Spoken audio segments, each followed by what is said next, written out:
dame in gospodje in vsi, ki nas spremljate prek spleta. Naslov današnjega dogodka je posvetna razprava z naslovom Slovenija pred lokalnimi volitvami 2018.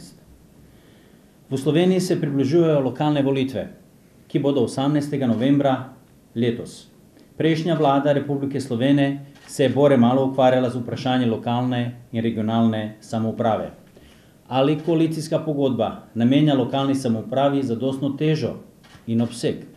Kako se koalicijska pogodba opredeljuje do prve ravni, število občin, njihovo združevanje, morda celo ukinjanje? In kako do druge ravni lokalne samouprave, pokrajine? Ali se bo v razmerju med lokalno samoupravo in državo morda kaj spremenilo?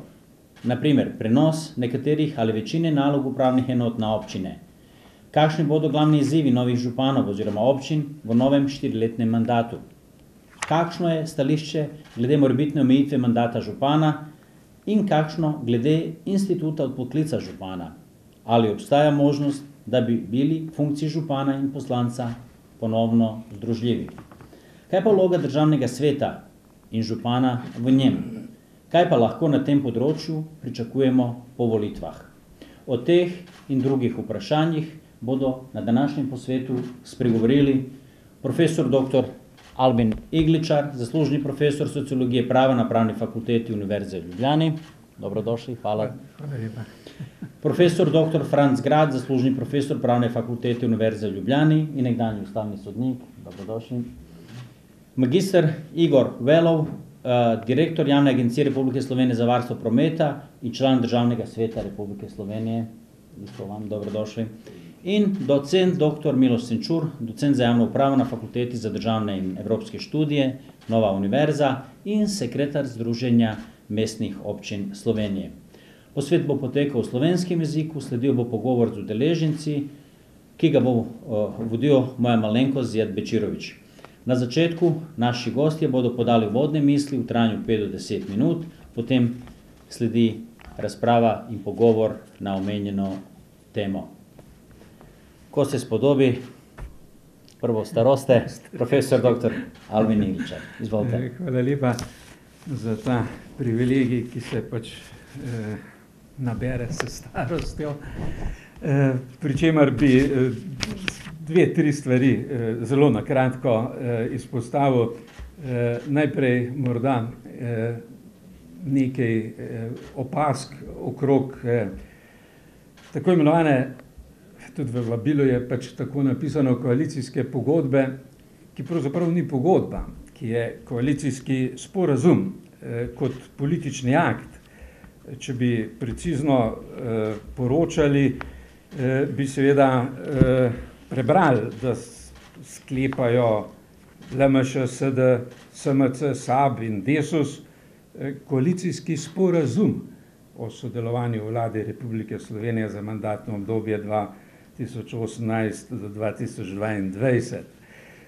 Čeprav gre za bolj formalen pristop, pa vendarle morda bi bilo bolj ustrezno, bolj dosledno uporabljati izraz koalicijski sporazum, ker ta izraz potem poudarja, da gre za politični akt, da gre za akt, ki ni sodno iztožljiv, akt, ki nakazuje določene smernice, ki nakazuje določene dogovore, ki pa seveda ne terja tolikšne preciznosti in potem učinkovitosti ali pa morda celo sodne izvršljivosti, kot to velja za pogodbo.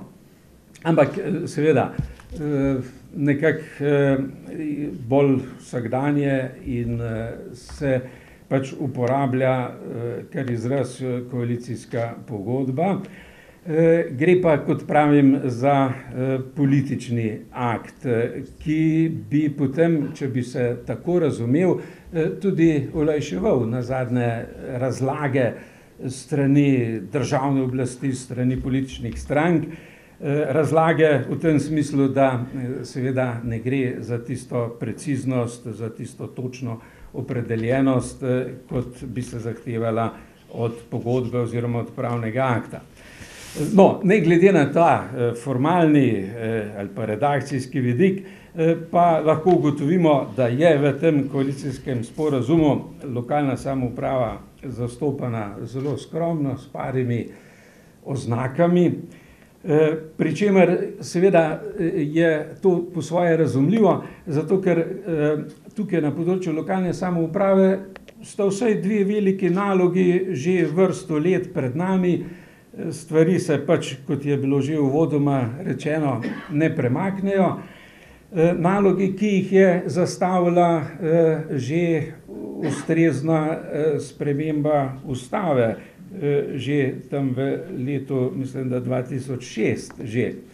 Zdaj ta koalicijski sporazum nakazuje, pravi, da bi bilo treba en tak žlahtni izraz uporabi izvesti prevetritev zakonodaje vezane na lokalno samoupravo, se pravi, da bi bilo treba malce pregledati obstoječo zakonodajo in koalicijski sporazum nakazuje smer povečevanja pristojnosti in odgovornosti lokalnih skupnosti, pri čemer seveda se sklicuje ali pa nakazuje na ta 121. člen ustave, ki je že bil torej spremenjen v letu 2006, spremenjen v tem smislu, da je razširil možnost prenašanja nekaterih nalog iz države na občine oziroma na lokalne skupnosti. Tukaj je seveda še vedno v zraku možnost tega prenašanja nekaterih pristojnosti. Tokrat zdaj ni več to vezano na soglasje lokalnih skupnosti, ampak bi se lahko to naredilo tudi z državnim zakonom, seveda ob spremljajočih finančnih sredstvih takega prenosa, in seveda tukaj je možnost za vzpostavitev upravnih okrajev. Glede uprave imamo v Sloveniji še vedno neke vrste provizorično ureditev. Imamo ministrstva, potem so pa upravne enote teritorialne izpostave ministrstva. To se je sicer v nekem smislu prijelo, ampak če bi hoteli res vzpostaviti dobesedno, pravilno dvostopenjsko odločanje, recimo v upravnem postopku, bi morali imeti na prvem mestu ne upravno enoto, ampak upravni okraj in potem na drugi stopnji ministrstvo. Ampak še vedno imamo rešitev, ki se je sprva zdela provizorična. Nimamo upravnih okrajev, imamo upravne enote, ki seveda imajo nekako eno čudno, po svoje čudno vsebino, so pa seveda v funkciji prvostopenjskega upravnega organa. Če pa bi šli v smer upravnih okrajev, bi se pa morda na ta način lahko odprla tudi smer, ali pa bi bila to lahko morda vzpodbuda za oblikovanje pokrajin. V tem koalicijskem sporazumu je namreč zapisano, da je potrebno ob seveda zahtevani ustavni večini izvesti vse potrebno za ustanovitev pokrajin. Tukaj je seveda spet druga naloga pokrajine, ki so pravzaprav ustavna kategorija sedaj postale kot možnost oblikovanja ne zgolj na prostovoljnem združevanju občin, ampak kot sistemska rešitev.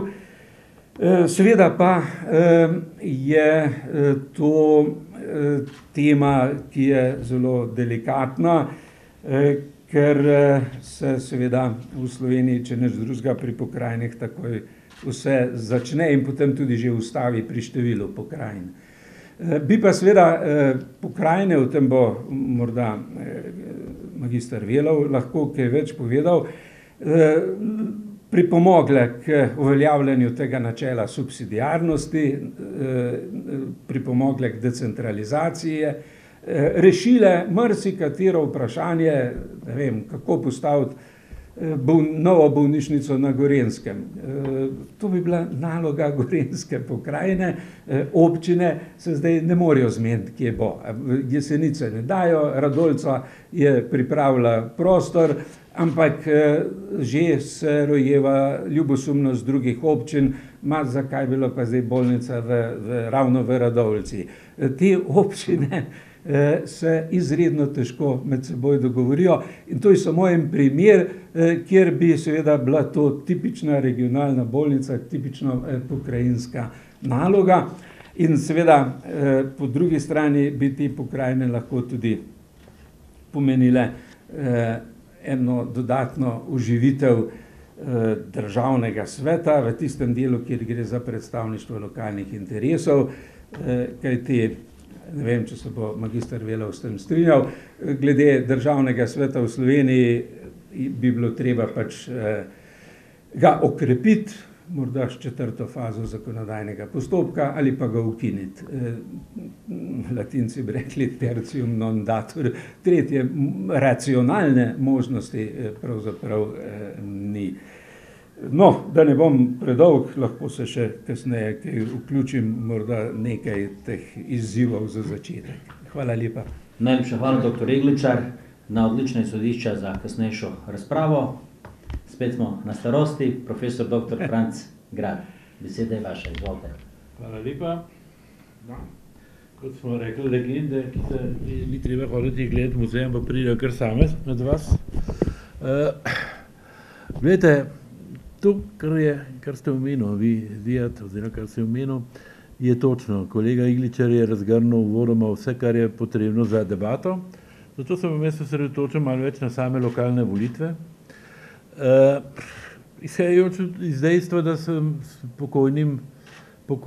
da sem še na srečo zelo živim kolegom, odličnim pravnikom, pa malo znanim, Pavletom Svetetom, na prošnjo našega pokojnega Staneta Olaja, napisal zakon o lokalnih volitvah, ki je en od boljših zakonov, in drži še, v glavnem še dan današnji, kljub temu, da se ne sprejema z dvotretjinsko večino vseh navzočih. Ampak kar pomeni, da je vendarle približno zadet. Jaz sicer zelo rad povem svojo bridko izkušnjo s politiki in politikanti, ki se z velike poštene prepričanosti si izmislil 2 sistema volitev, za male občine večinskega, za velike pa proporcionalnega. Pa kaj se je zgodilo? V hipu so se stranke usedle skupaj in naredile kravjo kupčijo, katere posledice so nerazumno majhne občine na enem delu Slovenije in nerazumno velike občine na drugem delu Slovenije. Ker nobene logike ni v tem, niti ene same, in vsa zadeva popolnoma odstopa od zelo, premišljene mreže občin, kot je zapisal pokojni akademik Vrišer.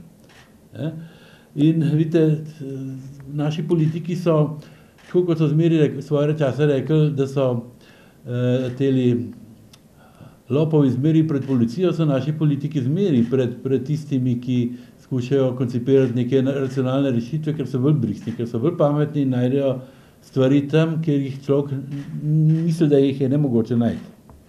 No, ampak lokalne volitve, tisto, kar se mi zdi pomembno pri celi stvari omeniti, je to, da so letos prvič določene na nek fiksen datum in s tem pravzaprav racionalizirane te volitve.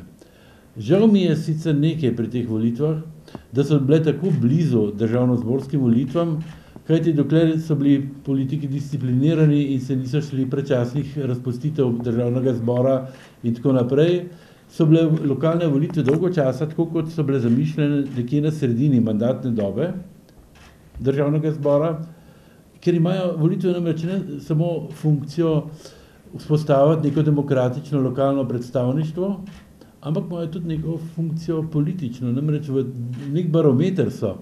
Lokalne volitve so barometer, ki kaže na pomen, težo političnih strank tudi na državni ravni. Ni slučajno, da se v Nemčiji tako tresijo zaradi lokalnih volitev.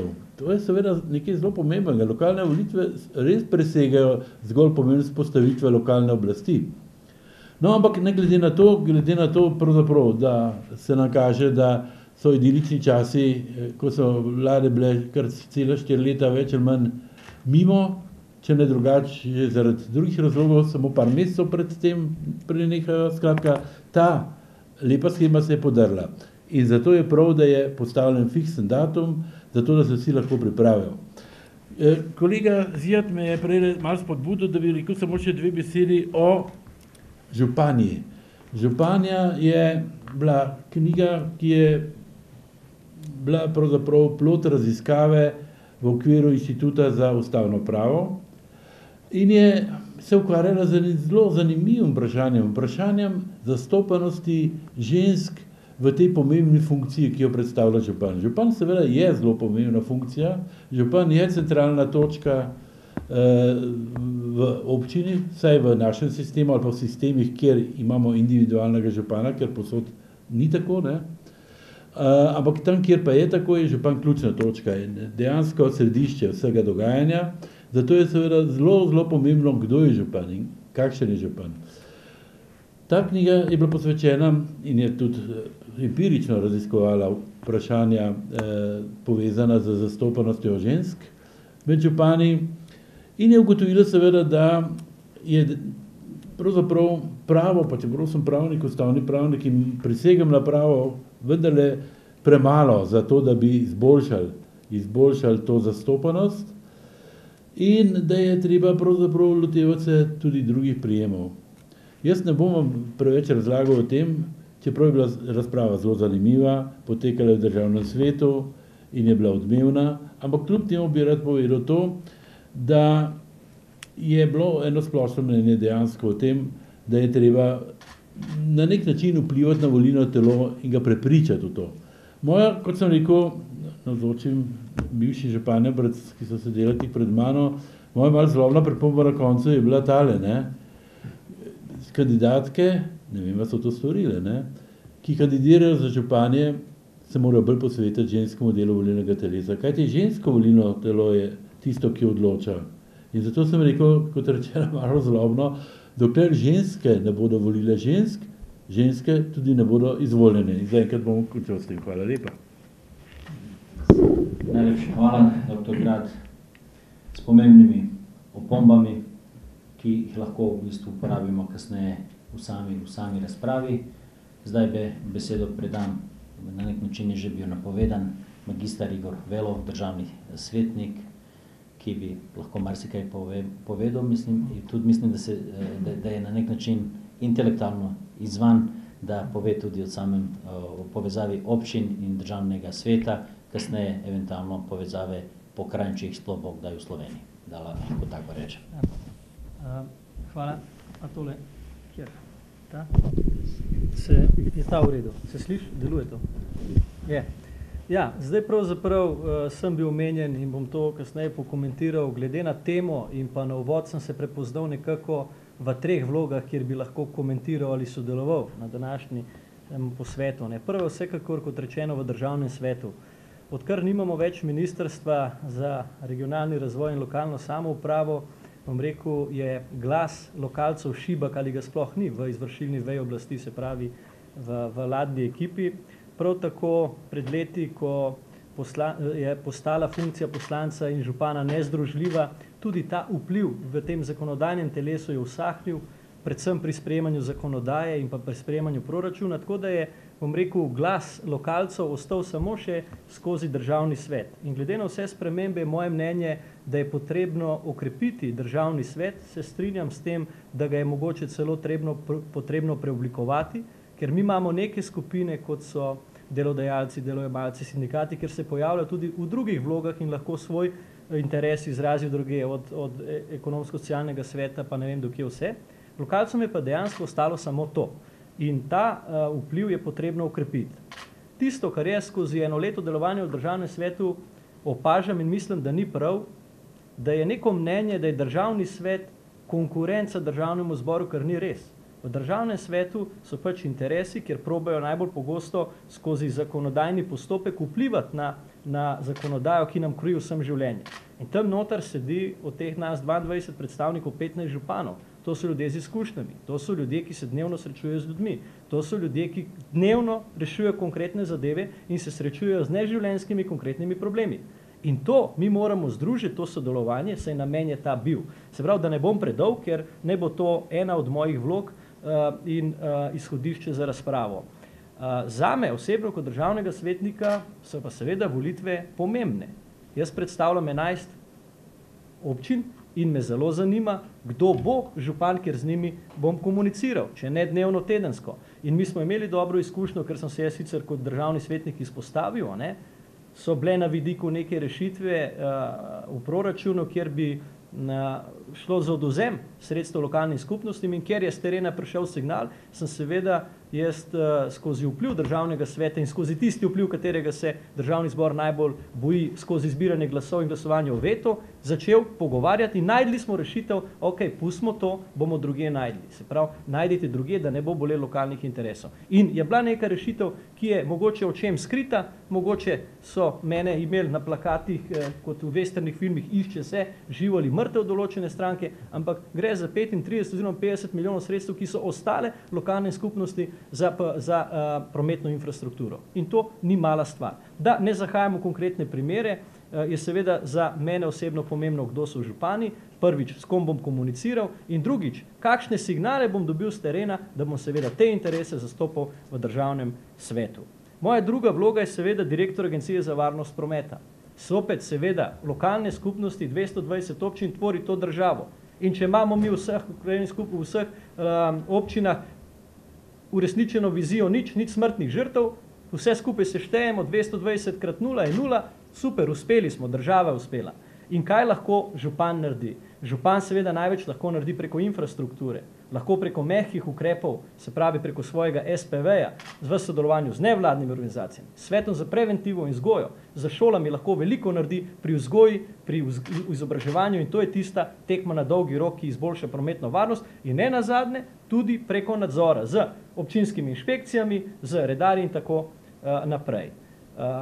Ko govorimo o infrastrukturi, bom pa potem en primer povedal po krajini, kjer sem bil izvan. In tretja moja vloga, sem mestni svetnik v mestni občini Kranj že 16 let.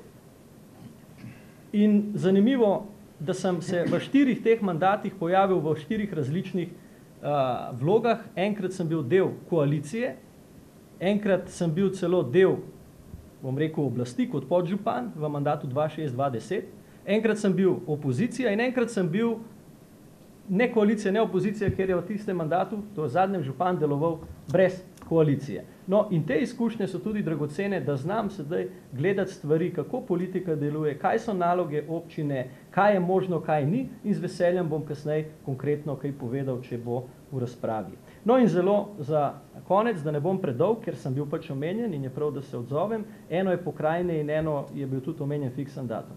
Kar se tiče pokrajin, mislim, da ja, ampak ne pokrajine zato, da bomo imeli še en nivo birokratov in še eno polje, ker se bomo kregali, kdo je kriv in kaj se nič ne da, ampak da združujemo smiselno stvari. To so omenjene bolnice, to so ravnanje s komunalnimi odpadki, to je ravnanje s prostorom, to, kar se zdaj dogaja, je 212 pupov oziroma so te OPN in tako naprej, ne, po novem, se pravi, to je masakr s prostorom. In spet se vračam k infrastrukturi. Poglejte, mi imamo čisti primer, ko ena občina naredi kolesarsko stezo do občinske meje. Od tam naprej pa se zapeljemo dobesedno v nivo. Se pravi, tudi ta občina, ki je to naredila, je stran vržen denar. Zato, ker je naprej neuporabna kolesarska oziroma še celo slabše. Svoje občane si poslal, pridite v nevarno situacijo. Da ne zahajam, bi rad samo še to povedal, da fiksni datum se mi zdi prav, ne zdi se mi pa tak, ki je določen dober datum. Zakaj? Samo eno stvar bom omenil, kasneje lahko več povem. Glejte, vsaka resna občina mora v novembru imeti sprejet proračun in se mora začeti s pripravom na izvajanje proračuna s 1.1. Mi se pa gremo v volitve in drugi krog je celo v decembru. Ne? In zdaj v praksi se to dogaja tako, da se naredi, bom spet grd izraz, masakr s proračunom, tisti, ki odhajajo, dajmo še noter v proračun, kar se še da, ker ne vemo, če bomo zraven. Nekateri so proti in tudi proti dobrim rešitvam. Zakaj? Zato, ker računajo, da bo potem njihov župan po svoje krojil. In kogarkoli obrnemo, bo proračun lahko sprejet v marca po najboljši meri, vmes bo začasno financiranje, kaj to pomeni za razvoj in da se to vedno ponavlja, si lahko predstavljam. Tako da, mislim, da sem bil dosti dolg za uvod, z veseljem pa se vključim v razpravo v nadaljevanju. Hvala. hvala, magister Velov, na podanimi misli, posebej na ta del, ki se nanaša na prakso na lokalni ravni, pa tudi v delovanje v samem državnem zboru. Naš naslednji govornik, ki bo zaključil uvodne besede, je docent dr. Miloš Senčur, ki je hkrati i sekretar Zveze mestnih občin Slovenije, tako da lahko združi in teoretično raven glede lokalne in regionalne samouprave in praktično delovanje glede na to, da je se Zveza mestnih občin dolg časa borila, da pridobi reprezentativni status v okviru v sami državi. Dr. Senčur, beseda je vaša, izvolite. Hvala lepa. Ja, kaj mi pa še ostane, so vsi moji predhodniki praktično na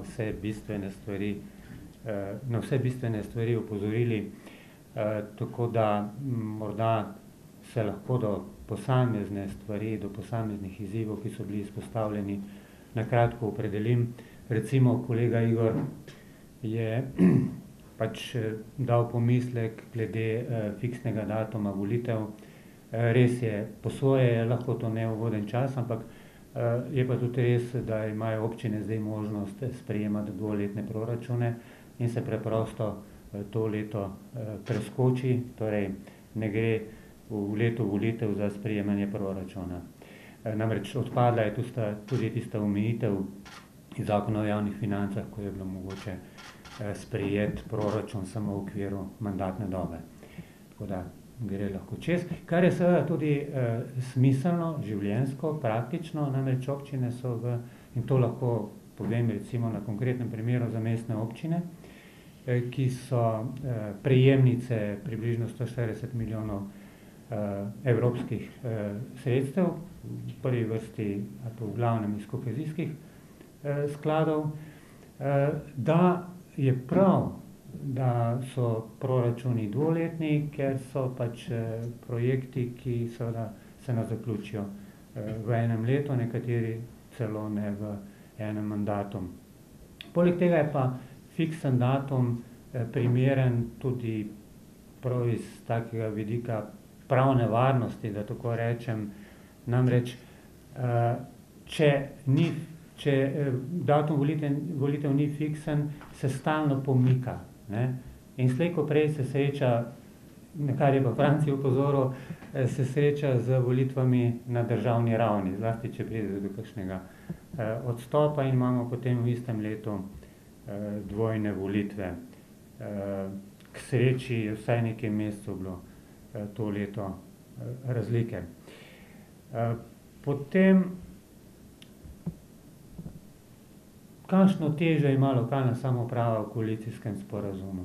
Jaz sem vesel, da so vendarle tokrat zmogli in vsaj nakazali namero in voljo, da bojo pristopili, pa če se strinjamo s pokrajinami ali pa ne, da bodo pristopili k reševanju problema, na katerega občine opozarjajo, to pa je, kaj v mestnem prostoru med državo in občinami.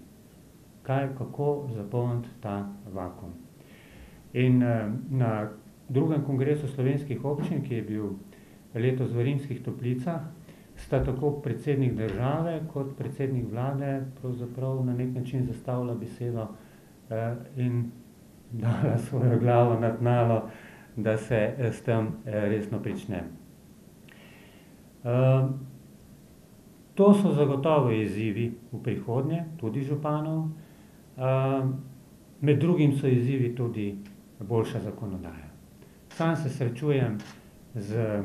stalno srečujem pravzaprav z predlogi zakonov, ki jih pripravljajo v okviru ministrstev, vplivajo pa na občine in njihovo delovanje in lahko rečem, da se stalno trudimo, da bi odpravili čim več administrativnih ovir. Kolega Franci je omenil Zakon o lokalnih volitvah. Res je. Sam sem zdaj že 2 mandata predsednik občinske volilne komisije in lahko rečem pravzaprav, da je na podlagi tega zakona prav lepo delati. Bil je morda enkrat spremenjen.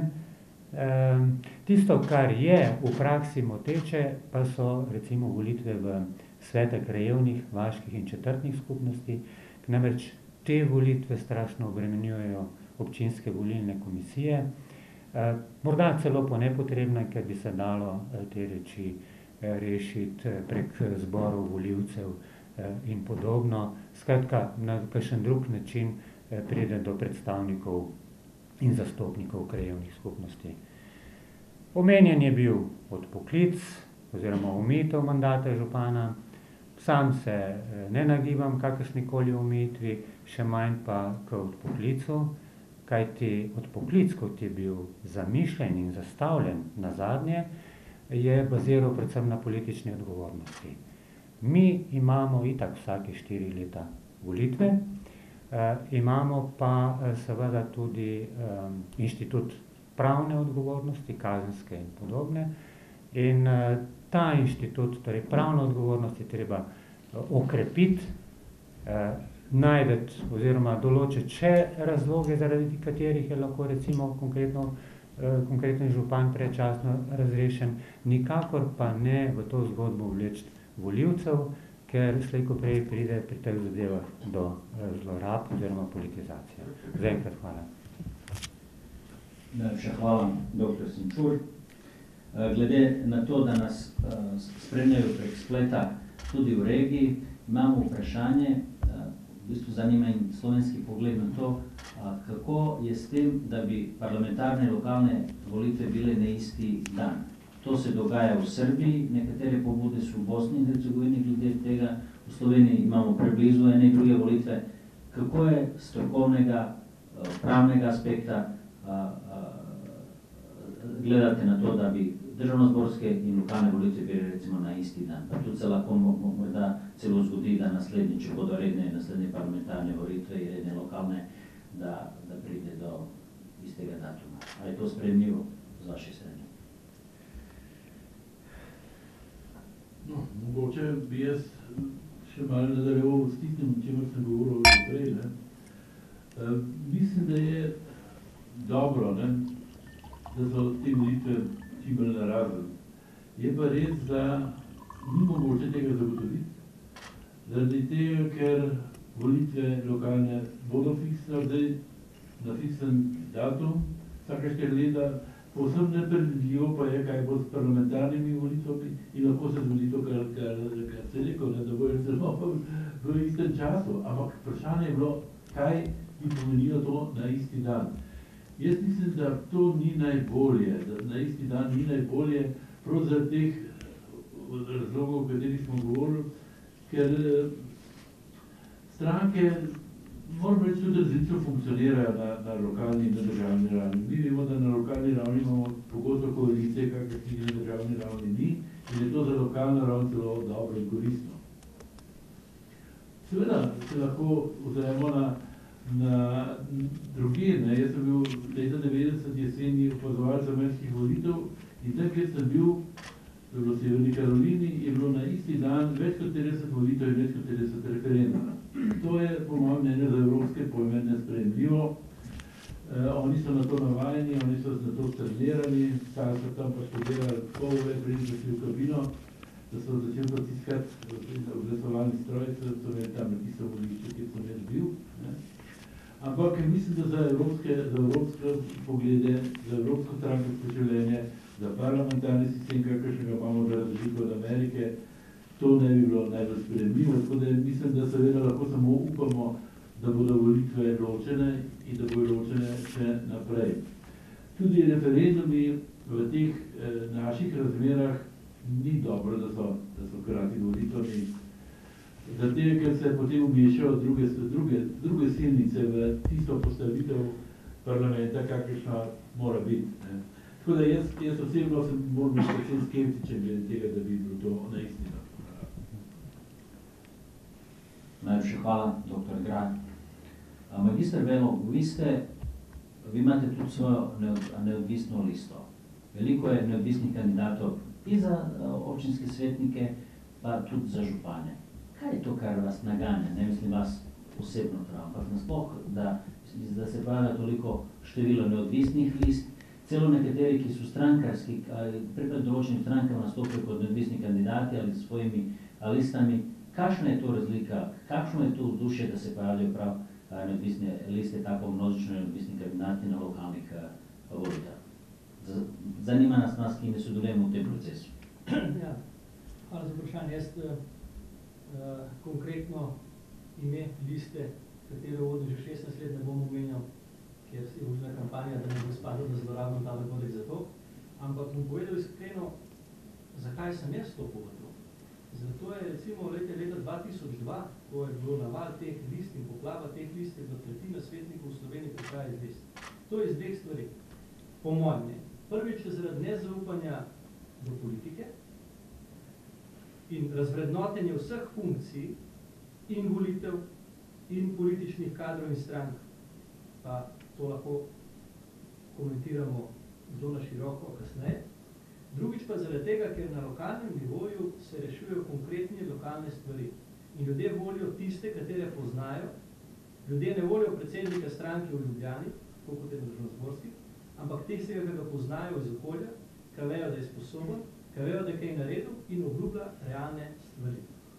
Tako da po mojem sta to, in tudi mene je to vodilo k temu, ker se pač nisem želel ožigosati, da sem politik, želel pa sem biti lokalno aktiven in odgovoren. Zaradi tega, ker sem ugotovil, da mi to, takrat smo bili mladi, ime mladi je bilo na listi, zdaj smo ga prečrtali, smo že 40, ne?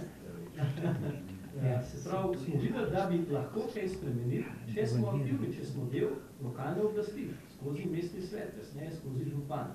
Mi smo se pa želeli postavljati, ker je žal v Sloveniji, da te takoj ožigosajo, takoj si levi ali desni, umazani grd, in to je pa en širši in večji problem v naši družbi in zato imamo tudi iz leta v leta, to pa upam povedati, vedno manj dobre izbire, tako za župane, kot za občinski oziroma mestni svet. In samo to bi še en stavek komentiral, tudi jaz mislim, da volitve lokalne in državljanske ne smejo biti skupaj, ravno zaradi tega, ker gre za različna področja v smislu pristojnosti. In seveda, ko je državna politika v medijih in ko je v prvem planu, potem povozi kampanjo lokalcev in potem se ljudje dobijo izkrivljeno sliko in se odločajo na račun nekih obljub ali stvari, ki nimajo nobene veze z lokalno in to, recimo en primer vam bom povedal, jaz sem že doživel, da je pač neka lista obljubljala, da bo na lokalnem nivoju skrajšala čas reševanja sodnih zadev, ker jih ne more in tudi ne sme. Ampak pazite, če bo začela država mešati to kampanjo, bo pa še večje, v Gorenci rečemo šmoren, kot pa je. Hvala lepa. Spet prihajamo do mistične številke 212. 212 občin, od katerih je 11 mestnih občin. Večkrat smo organizirali dogodke na inštitutu in naj omenim, da inštitut skoraj od svojega samega začetka ima oddelek za lokalno in regionalno samoupravo, ki ga je ustanovil in vodil pokojni profesor dr. Stane Blaj. Ta oddelek nadaljuje še naprej, jaz imam pogosto rečem, čeprav smo mednarodni inštitut, tudi smo slovenski inštitut in ukvarjamo se tudi perečim, pomembnimi temami za slovensko družbeno življenje. In nekoliko posvetov, okroglih miz smo imeli na to temo, kako racionalizirati število občin. Pa se večkrat omenja, da skoraj polovica občin nima tega pogoja, nad 5000, da nekateri ne imajo ni svoje šole, potem so šali rekli nekateri, da nekateri ne imajo ni cerkev in podobno. A je možno narediti eno normalno racionalizacijo lokalne samouprave, da ne bi bilo 212, ampak hkrati, da ne bi bilo ni isto število, kot je bilo v nekdanji skupni državi.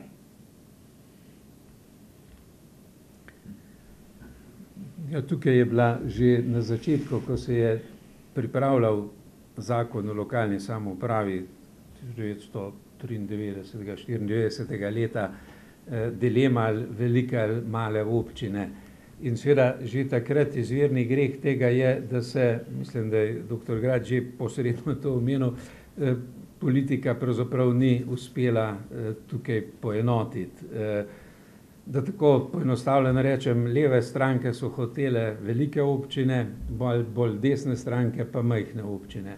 In potem seveda se je prevalila odgovornost konec koncev na osnutek zakona, da je iskal neko kompromisno rešitev. Ta je bila prvotni osnutek in potem tudi prvotno sprejeti zakon, ki je nekaj let bil nespremenjen, ali 2-3 leta, je pravzaprav postavilo številko 3000, ki je sedaj veljavna številka je najmanj 5000, seveda pa, kot je bilo že povedano, je v Sloveniji več občin, ki imajo manj kot 5000 prebivalcev, skratka prevladujejo izjeme nad pravilom iz raznih razlogov. Pričemer pa seveda po drugi strani so se pa te občine nekako prijele. V zavest ljudi so se usedle in jih ljudje začutijo za svoje.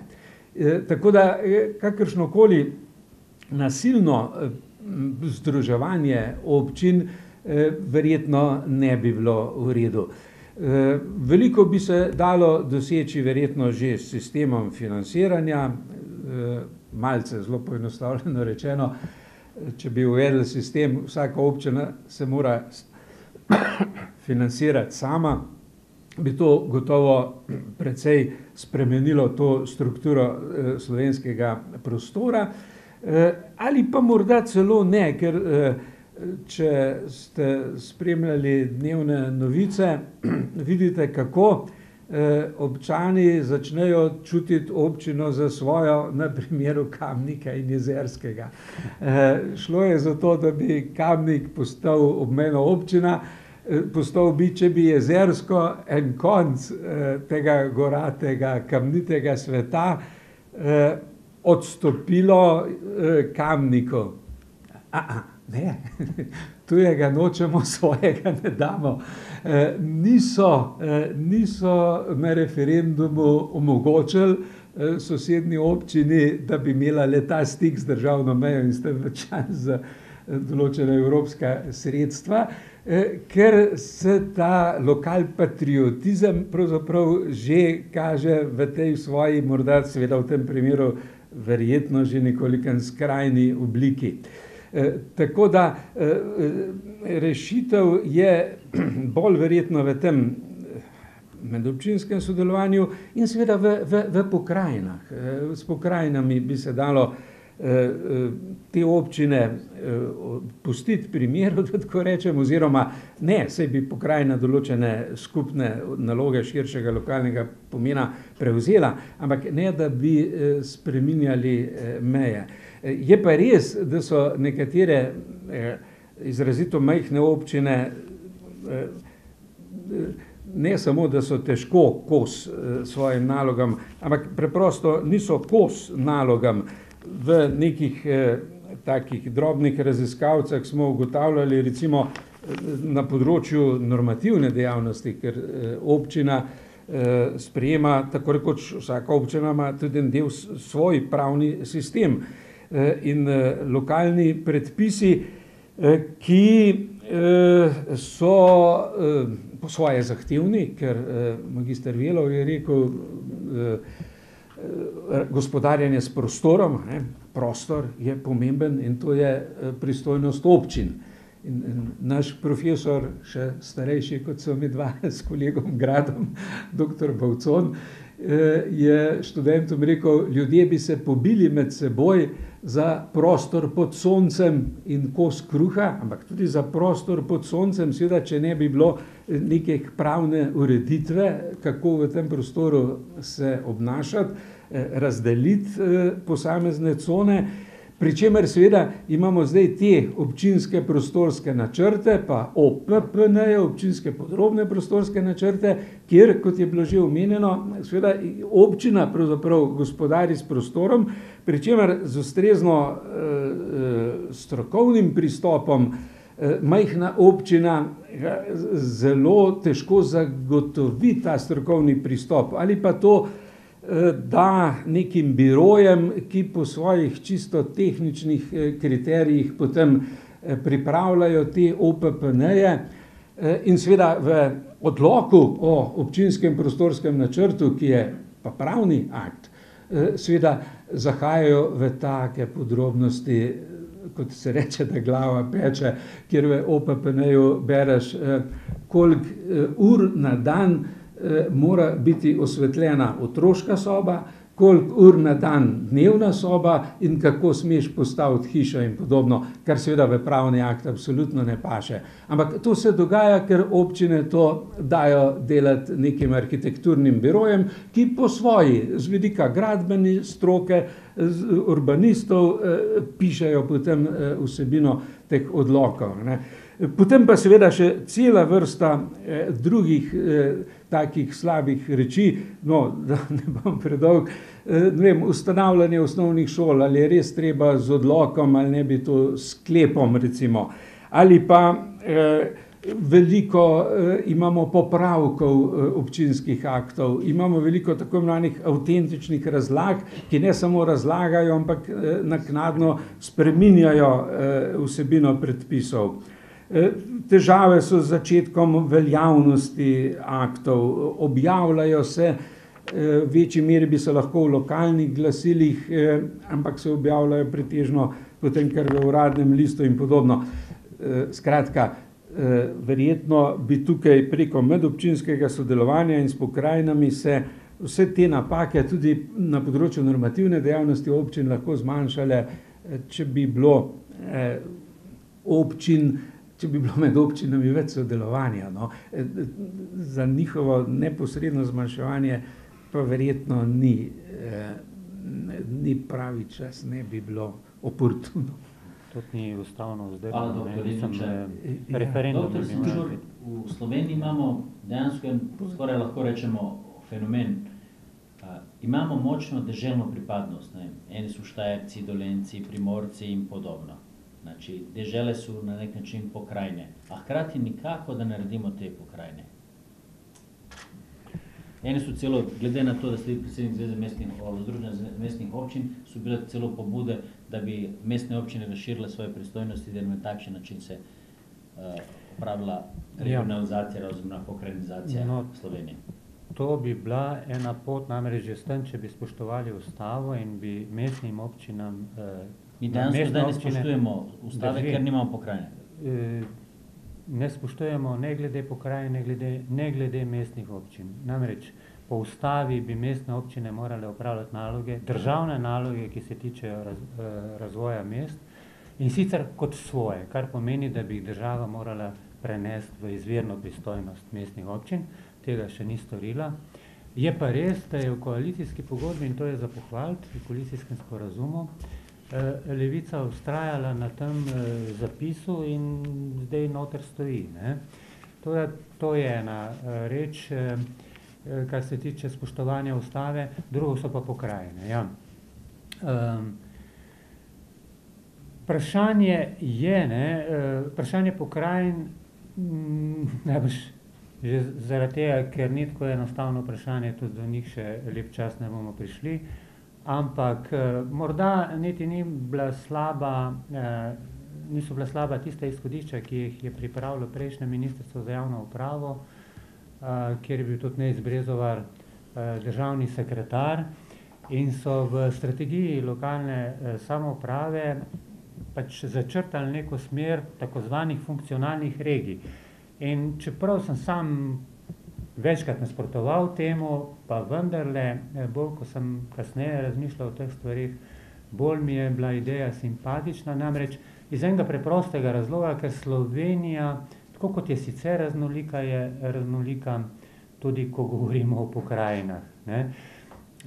Ko govorimo o raznolikosti občin in če bi imeli pokrajine, bi se srečevali z enako raznolikostjo. Namreč Slovenija, kot vidite, že če nam narava malo obraz pokaže, je izjemno raznolika, ne. Na enem območju so poplavno ogrožena območja, drugod so kakšne druge hidrološke potresi in tako naprej, ne. In če se boste spomnili, ne, smo včasih, bomo rekli, v nekdanji državi Sloveniji imeli tako zvane skupnosti, recimo vodno-gospodarske skupnosti in podobne skupnosti, ki so bile pravzaprav ustanovljene za posamezna območja in za posamezne funkcije.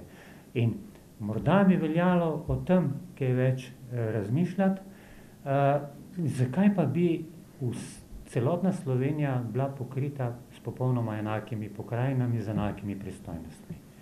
Ne? Zakaj ne bi na višji nivo prenesli tiste stvari, za katere se res v praksi izkaže, da jih bodisi občine, vključno z mestnimi občinami, niso sposobne obvladovati, ne? In katere so tiste naloge, seveda, za katere pa je treba imeti en tak fiksen organ, kot je recimo pokrajina. To morda samo kot razmislek. Če sem vas dobro razumel, vsi se strinjate s tem, naj se ne bi omenil mandat samim županom, ampak da je tudi poločnega procesa, ta poločna odgovornost vsake 4 leta volitve, pa tudi možnost odpoklica županov.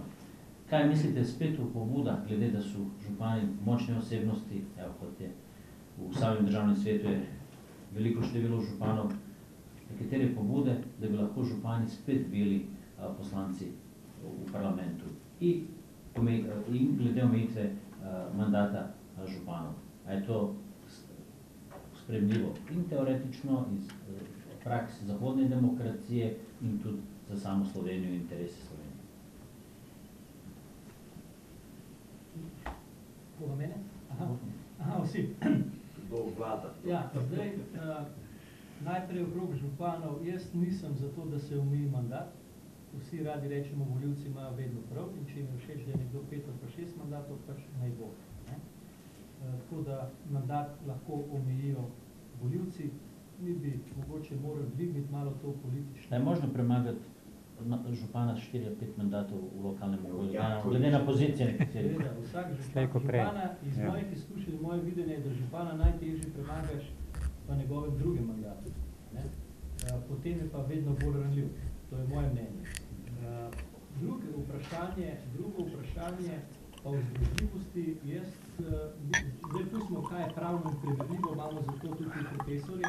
Jaz bom povedal po mojem občutku in iz mojih izkušenj, ne nazadnje sem tudi bil podžupan županu, ki je polovico mandata bil poslanec, mislim, da ne.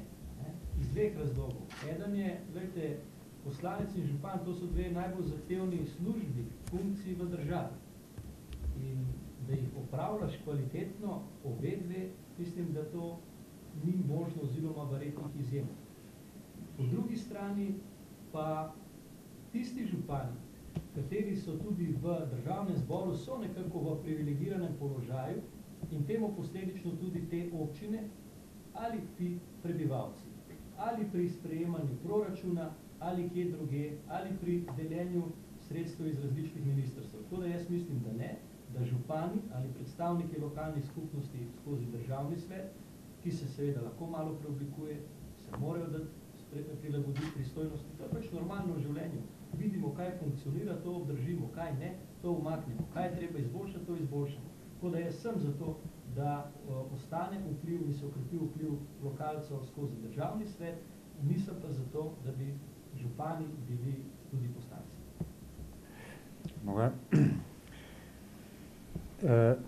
Sam sem v precejšnji meri pripomogel tudi k temu, da te 2 funkcije nista več združljivi. Čeprav zdaj v zadnjem času pa čedalje večkrat slišim se strani županov, potem, ko smo bili izgnani iz državnega zbora, nimamo več vpliva pač takšnega vpliva, kot smo ga imeli, tako z vidika financiranja občin in tako naprej in tako naprej. Zato so na prvem kongresu slovenskih občin, ta je bil po Podčetrtku, župani sprejeli sklep, da se poskuša ponovno sprožiti postopke, ki bi morda pripeljali, torej zakonodajne rešitve, ki bi pripeljale do ponovne združljivosti teh 2 funkcij. Sam se še vedno sem trdno prepričan, tako kot je Igor rekel, da so tako močni razlogi za to, da ti dve funkciji nista združljivi, da je skoraj da brezpredmetno o njih debatirati, pa vendar.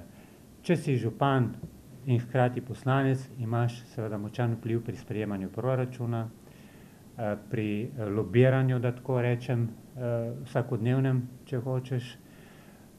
In kar je najhujše, župan je lahko predčasno razrešen in sicer s strani državnega zbora. Zdaj si pa predstavljate, da imeli smo tudi obdobje, ko je bilo 33 županov v 90-članskem državnem zboru. Teoretično je lahko 90 županov oziroma 88 županov v državnem zboru in da pride predlog za razrešitev enega od njih, milijon dobi tisti, ki napove rezultat. Skratka, mislim, da je to nepotrebno, ampak da je potrebno to, kar je bilo danes že omenjeno, okrepiti državni svet tako s tako zvano četrto zakonodajno fazo, pa morda še s čim.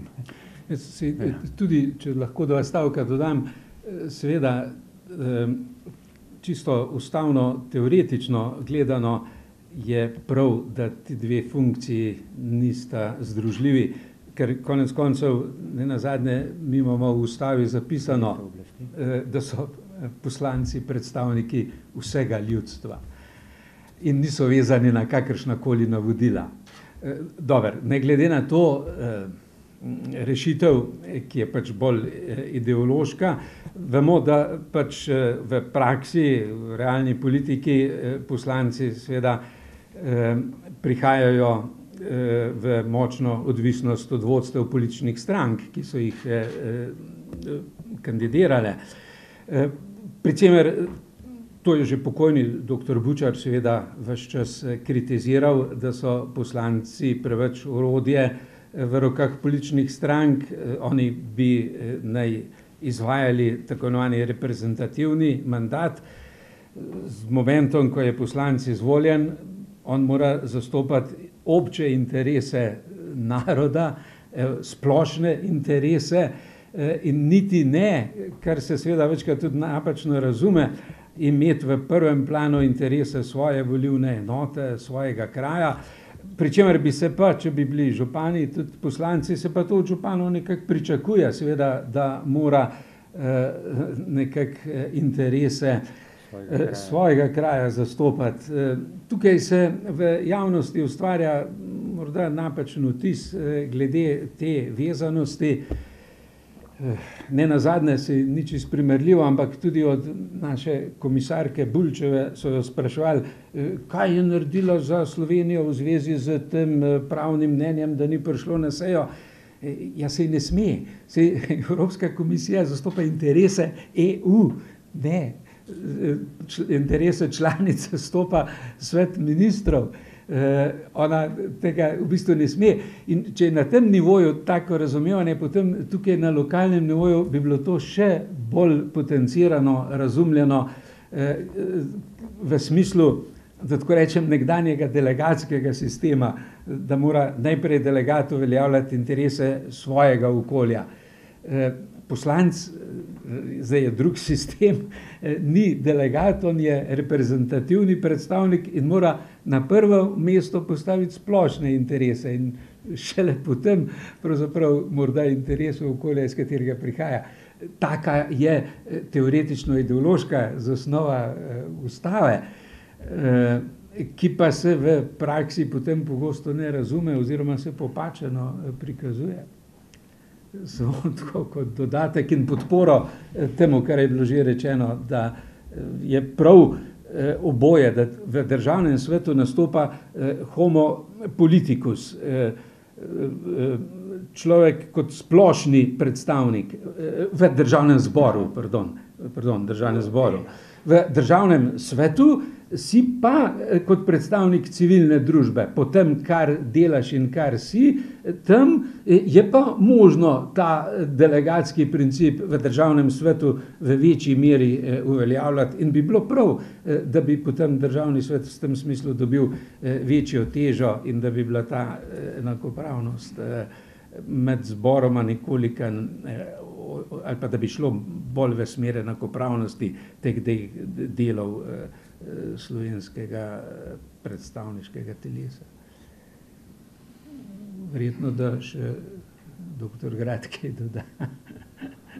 Ja, jaz sem malo zadržan pri tem vprašanju zaradi tega, ker imam malo slabe vesti, kajti leta 92, ko smo pisali zakon o volitev v državni zbor, smo že imeli napisano nezdružljivost noter. Potem smo ga vprašali, ali je to res nujno, ali pravzaprav nekjer ni mogoče, da sta v eni osebi poslanci in župan. Jaz sem mogel seveda povedati, da ni to nujno, da po nekaterih državah, recimo v Franciji, še nekateri to pač je običajno. Ampak da bo to imelo take posledice, kot jih je imel, pa seveda si nisem mislil, kajti županski lobby je marsikdaj preobrnil stvari, ki niso bile tako, da niso bile v skladu z tem, kar so kolegi govorili, v skladu z nacionalnim interesom. Ne?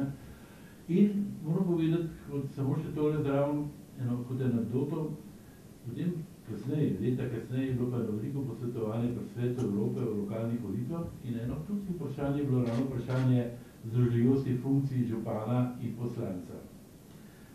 Mi smo imeli seveda takrat to že več poskusov, da bi to ukinili, pa seveda noben ni ratov. In tam so tisti, ki so to imeli, to združljivost, vključno z nami, v drugih državah, rekli, tisti, ki imate to ločeno, za božje volite, ohranite to. Če boste enkrat prišli do tega, da boste to združili, se tega nikoli ne morete več znebiti, ker bo županski lobby to preprečil. In zato se ne verjetno, jaz bi si mu postavil, ne vem kaj, ko mi ne bomo tega nekoga razpravljali, ne vem kaj bi si mu postavil. In pogledajte, enkrat so se pa nepričakovane zvezde prav postavile na nebo, pravi vrstni red in zadeva se je zgodila 1, 2, 3, ko je bila. Tako preden smo sabo zajeli, je bilo že upravljeno. Vidite, in seveda bodimo zadovoljni s tem. In ne poskušamo tega spet spreminjati iz razlogov, ki jih ne bo ponavljal, ki so moji kolegi zelo prepričljivo povedali. Hvala lepa. Ampak pravijo, da je Slovenija imela zgodovinsko priložnost, da naredi spremembo lokalne zakonodaje. Vemo, da v prejšnjem mandatu stranka SMC je bila prepričljivo vodilna stranka, ki ni imela nobenega svojega župana, ni imela tih, da tako rečem, hipotek iz lokalnih skupnosti in je to bila idealna priložnost, da bi se to spremenilo. Celo v tem času je prišlo do obsodbe enega od vidnih politikov. Tudi na tem področju ta stranka oziroma državni zbor ni spremenil zakonodaje, da ljudje, ki so, oziroma posamezniki, ki so pravnomočno obsojeni in ne morejo opraviti funkcije poslanca državnega zbora. Doktor Senčur je rekel, da neustavno ne imamo pokrajine, pa večina občin nima minimalnega števila prebivalcev. Doktor Igličar je povedal ta mistična beseda junction, znači mi imamo težave junction na morju, junction na celini, ker ni uspel ta referendum, da bi se tudi občina Kamnik postala obmejna občina. Upam, da zdaj lahko gre, da to uresničijo, glede na, da je nekdanji župan postal predsednik vlade.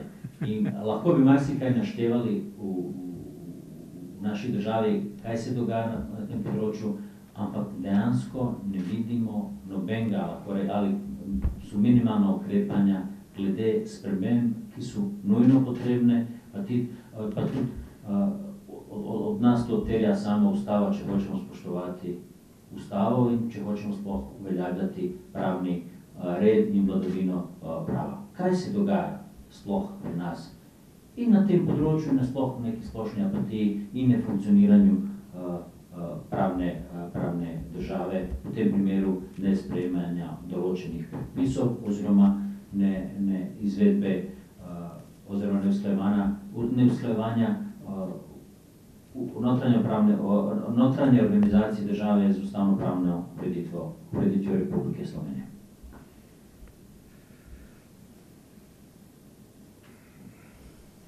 To bo pravno vprašanje. No, sej to ni tako zelo hudo.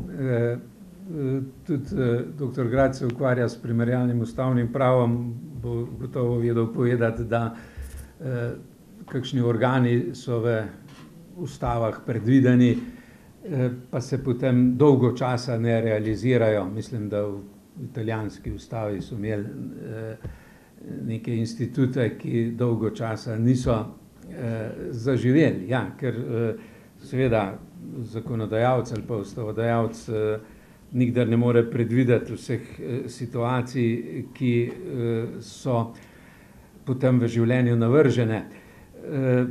Je pa res, kar je doktor Zijad omenil, da bi na področju spreminjanja zakonodaje mi rabili pravzaprav zdaj en nov sistemski zakon o lokalni samoupravi.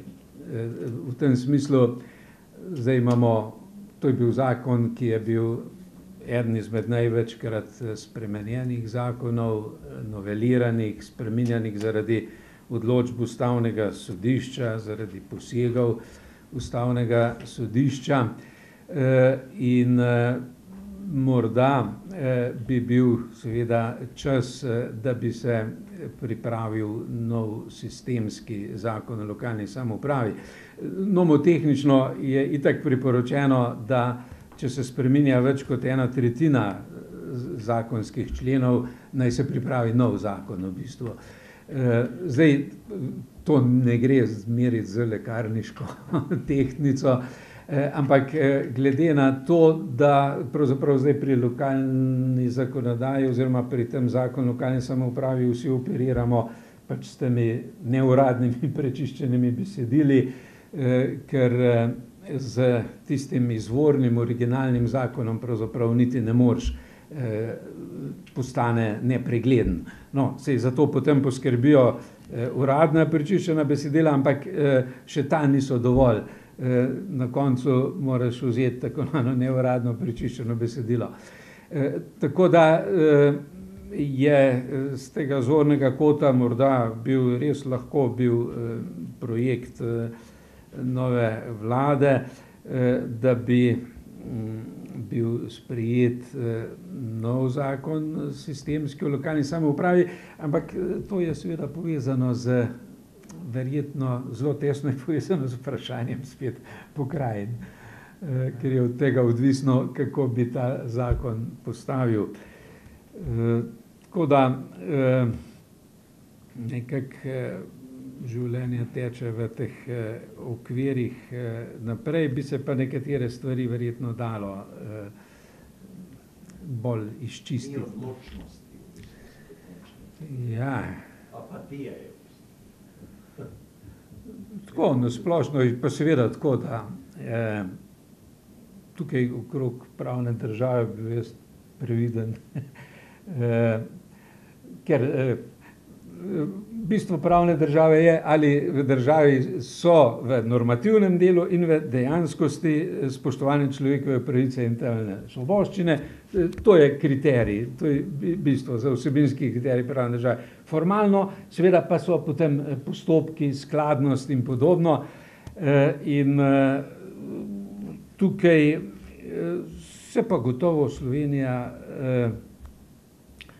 temu cilju počasi približuje. Nenazadnje Hayek, ta Nobelov nagrajenec, je rekel, za izgraditev države so potrebne 3 generacije, torej 90 let.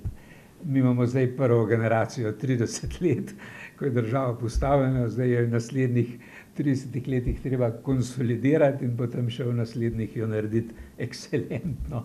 Seveda se da to malo skrajšati, lahko je to včasih tudi izgovor. Nekaj je pa tudi res, da ne gre čez noč. Samo rečem stavek, že Slovenijo recidivi socializma.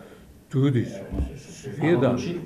Očitno, da prihaja do kršitve človekovih pravic, to so številne odločbe ustavnega sodišča, da ne govorimo o razsodbah Evropskega sodišča za človekove pravice. Ampak naslov današnjega posveta je Slovenija pred lokalnimi volitvami 2018. Kako vsak z svojega zornega kota gleda na te lokalne volitve leta 2018, oziroma tiste, ki bodo 18. novembra, pa drugi krog, mi se zdi drugi decembra. Ja, tisto, kar jaz opažam, je, da iz volitev v volitev je tak nek začaran krog, ko imajo volivci nerealna pričakovanja v smislu možnosti in pristojnosti rešitev določenih problemov ali želja, potem jih kandidati za župane in za občinske svete povzamejo in jih obljubljajo v želji, da dobijo glasove, pa še kaj več dodajo. Potem so seveda pričakovanja iz volilne kampanje tako velike in so neuresničljive in so razočarani, in kar pomeni, da se na drugi strani to odziva po vedno, bom rekel, manjši želji sploh iti, se pravi, volilna udeležba pada, zaupanje do politike, zaupanje do kandidatov, in to je ena taka stvar, ki vidim, da gre v napačno smer. Tudi tako, ko pogledamo kandidate, spoštovanje do vseh kandidatov, da ne bi koga užalil, vendar izbire so vedno manjše in nekih kandidatov, ki bi zelo odstopali v smislu tega, da je preverjen kandidat, da je uspel na svojem področju, da je zaupanja vreden, jih je vedno manj, ker si ljudje enostavno ne grejo to. In vejte, mi imamo v Sloveniji kandidate, ki so po eni strani bliže v zaporu, po drugi strani so zdaj v postopki, po tretji strani imajo za sabo javno znano slabo podjetniško kartoteko, bom temu rekel, ali zgodovino. Imamo ljudi, ki so prijavljeni za stalno na centru za socialno delo, imamo brezposlene ljudi in včasih se vprašamo, kam to gre. Govorim v smislu pač... A je težko dobiti kvalitetnega posameznika, posameznico na listo? To smo vaši izkušnji. Tu zdaj, ko ste oblikovali listo, je težko? Jaz mislim, da ne. Kar se tiče liste, stvar malo drugače, ker je le kolektivni organ. Tukaj se pa nekdo sam izpostavi.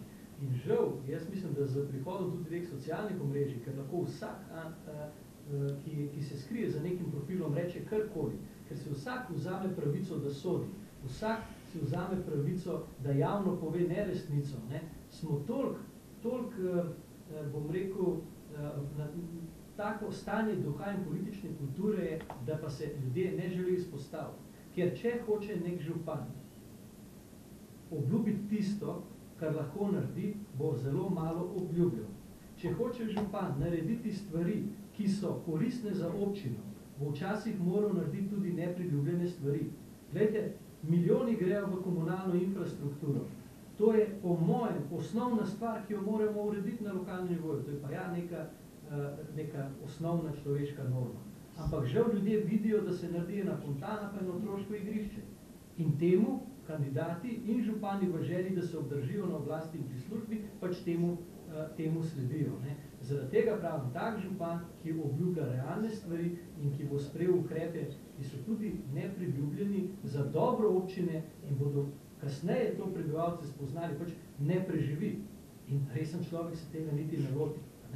Tako pač je. No in zdaj konkretno, kaj pričakujem pri teh volitvah, ne pričakujem, da se bo kaj bistveno spremenilo, dokler se samo stanje duha v državi in medsebojni odnosi ne bodo uredili in bodo na neki višjem nivoju.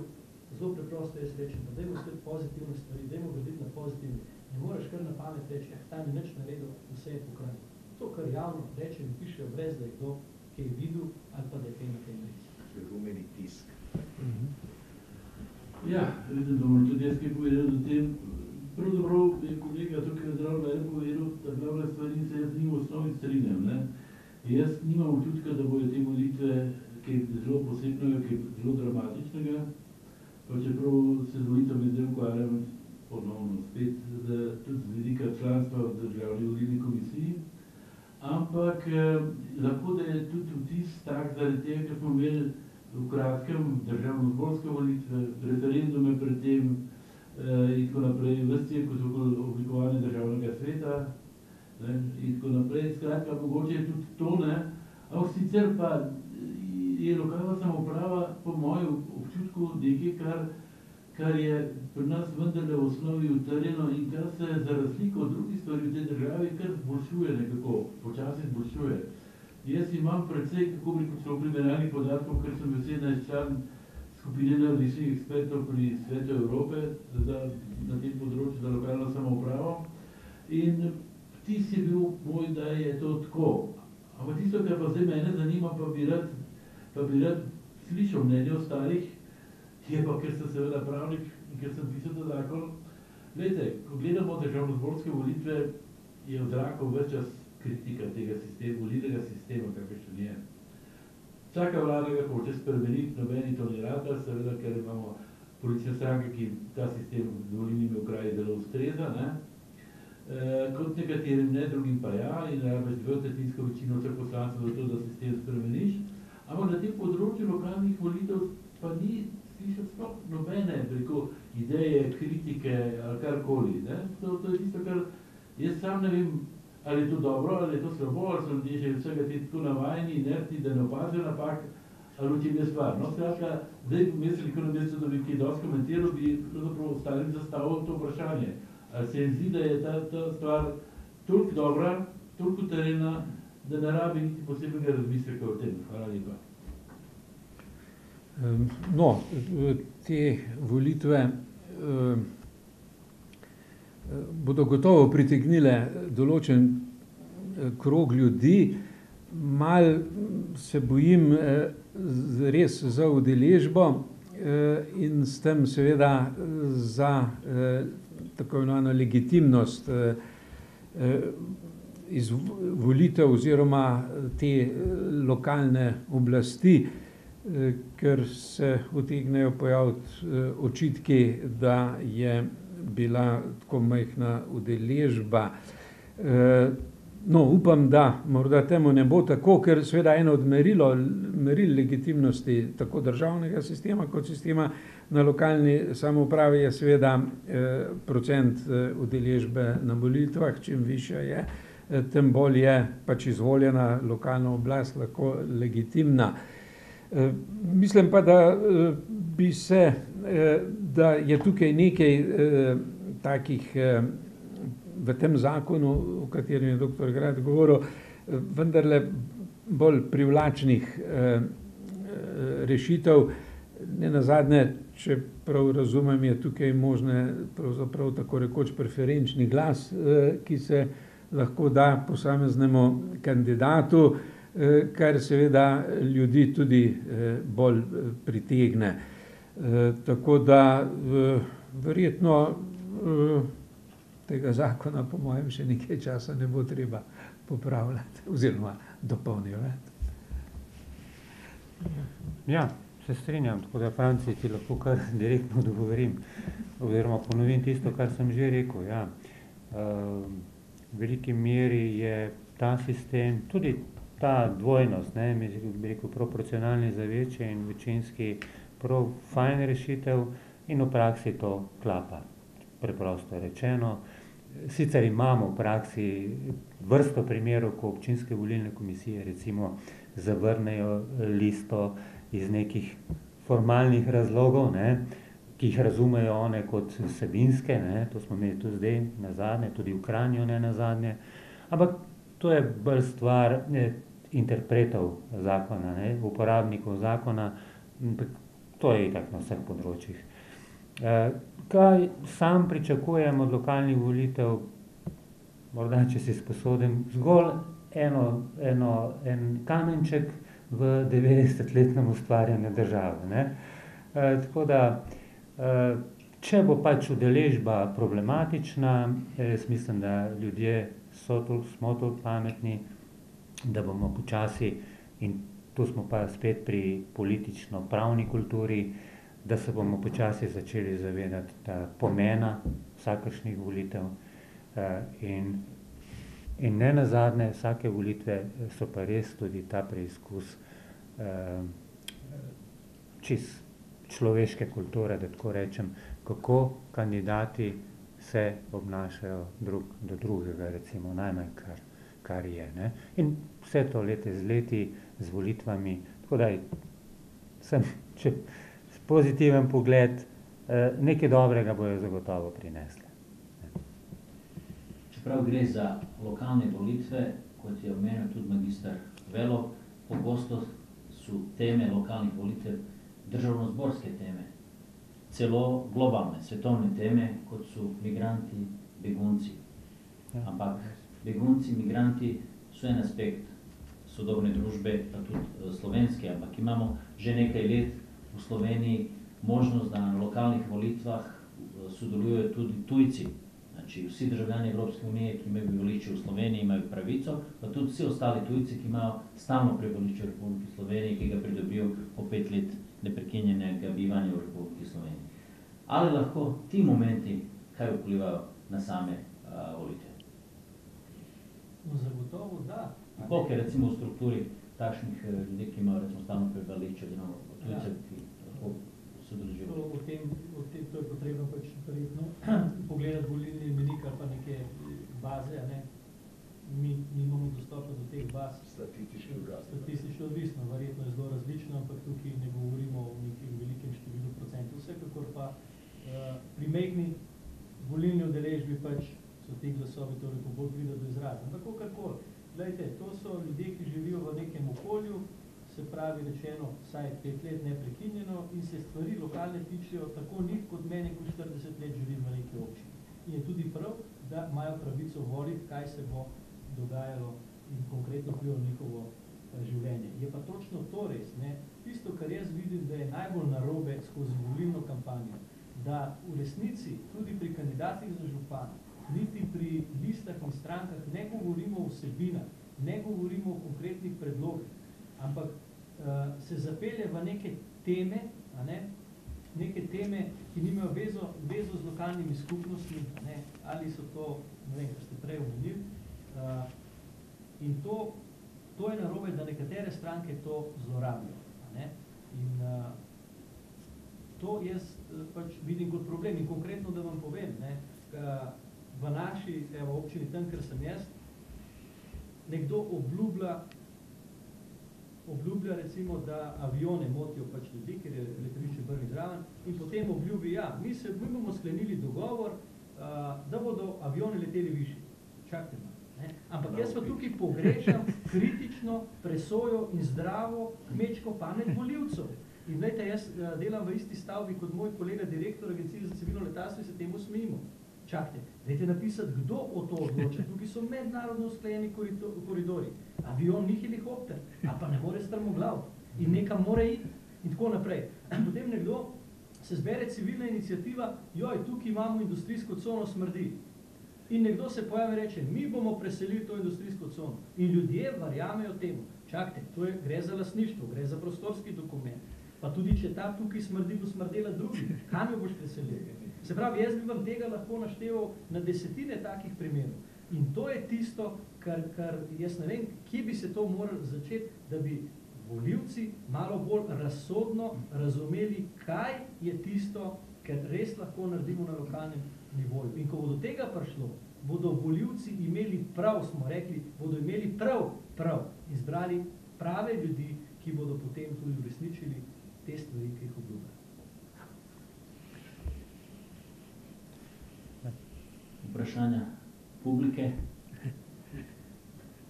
Nobene dame je. Politike za moške. Ste pomenuli za tujce, da čez 5 let imaju možnost voliti. Ali je to čez 5 let, ali čez odločbo upravne note, da su ko pridobijo stalno prebivališče. Pomembno je, da imajo stalno. Če uveljavlja to pravico, da volilni glas, volilna pravica. Ali je to čez 5 let, ali čez odločbu upravne note čez 2 leta? Ne, odločbo morajo imeti. Ko izpolne pogoj, eden od pogojev 5 let neprekinjeno bivanje, pač da vlogo za stalno bivanje, ko pridobi stalno bivanje in ima veljavno stalno bivanje na dan volitev, ga uvrstijo na volilni imenik, če se motim, popravite, tako jaz razumem, dobi vabilo, pa tudi če ga ne dobi, če v volilnem imeniku gre z osebnim dokumentom in voli. Se legitimira, kot so se. Hvala lepa.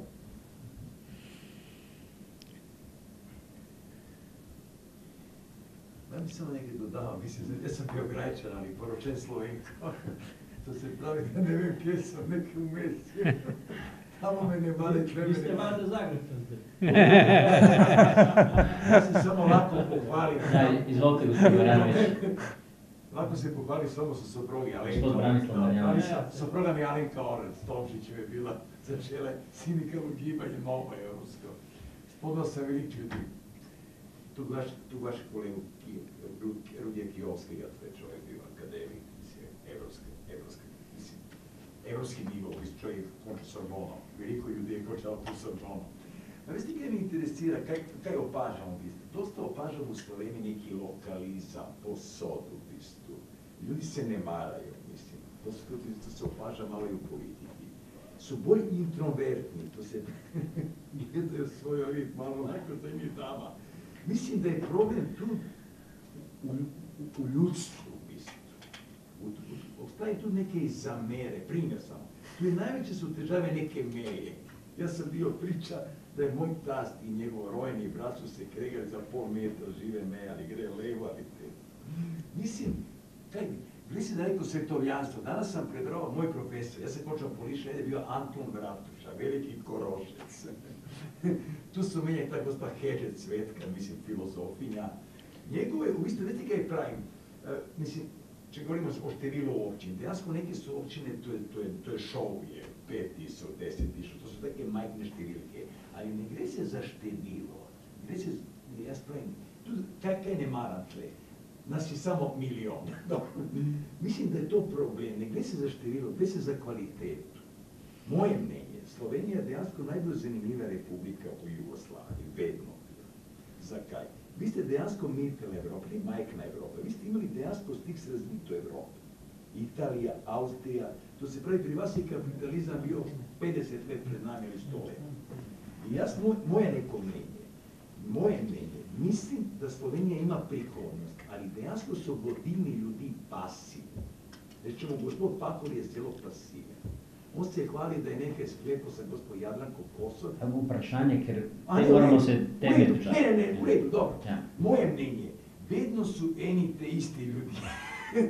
Veliko, malo je novih županov. I gre se da se ponavljaju, da li ustaje neka omejitev? Dvakrat, trikrat, štirkrat, petkrat. Znači, moja kolegica je bila Viktorija Potočnik, njena je bila epizoda 4 leta. Potem je bilo gospod Šimšić. Pri gospodu Jankoviću je že skoro 20 let. Ne vem, ko pravnik, ja sam politolog. Da li ustaje neka omejitev da lako čovjek mora dvakrat, trikrat da gre domov ili da ne dela tvoje, evo samo to vprašanje. Pa saj voljivci naredijo to omejitev. Znači, to je od njih odvisno, oni lahko... Evo, Viki so rekli, dosti je mandat. Zakonskih omejitev ni. Evo i Putin podaš. Spoštovani, hvala vsem, ki ste se odzvali današnjem povabilu. Veselimo se srečanja z vami tudi z našimi prihodnjimi dogodki, zanimivimi sogovorniki iz poločnega življenja doma in tujini. Obenem pa vas že sedaj vabimo na naš naslednji dogodek v četrtek 13.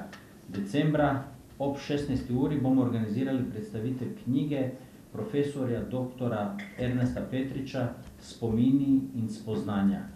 Vabljeni. Ja lahko samo pohvalim, to je za mene najveći diplomat.